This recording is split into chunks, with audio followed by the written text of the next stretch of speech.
Tanzania na Uganda kwa pamoja zimepata sare ya goli 1-1 katika mechi zake ya AFCON ya mwaka 2025 nchini Morocco. Katika mchezo huo wa kundi C ambao uliokutanisha katika jiji la Fez, Tanzania walikuwa wa kwanza kupata goli kupitia kwa Simon Msuva baada ya mkwaju wa penalty ambao mchezaji wa Uganda aliunawa mpira ndani ya eneo la 18 Baba Al-Hassani. Lakini dakika ya 80 vijana wa Uganda kupitia kwa Ipe Uzuechi waliweza kusawazisha bao hilo kwa kichwa baada ya cross iliyopigwa kutoka upande wa kulia wa timu ya Uganda na kushoto kwa Tanzania. Tanzania na Uganda kwa miaka kadhaa wamekuwa ni wapinzani wa jadi na wamekuwa na dabi ya Afrika Mashariki ambayo mara kadhaa imekuwa ikikutanisha na kuwa na mvuto zaidi.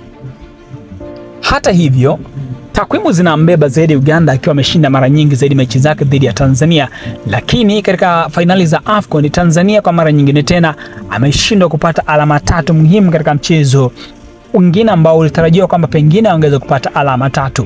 Ikumbukwe Tanzania hajawahi kupata ushindi wowote kwenye fainali za Kombe la Mataifa ya Afrika ikiwa ameshiriki mara 4 fainali hizo.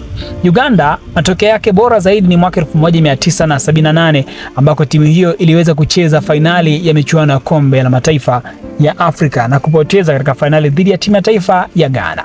Kocha wa timu ya taifa ya Tanzania Miguel Gamondi anasema kwamba timu yake ilicheza vizuri na walistahili ushindi, lakini mambo hayakuwa kama walitarajia.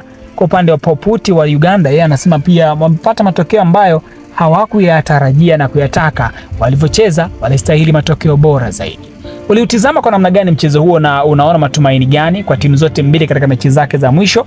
Hii ni Travo TV, mimi ni Mbushi Kwilasa.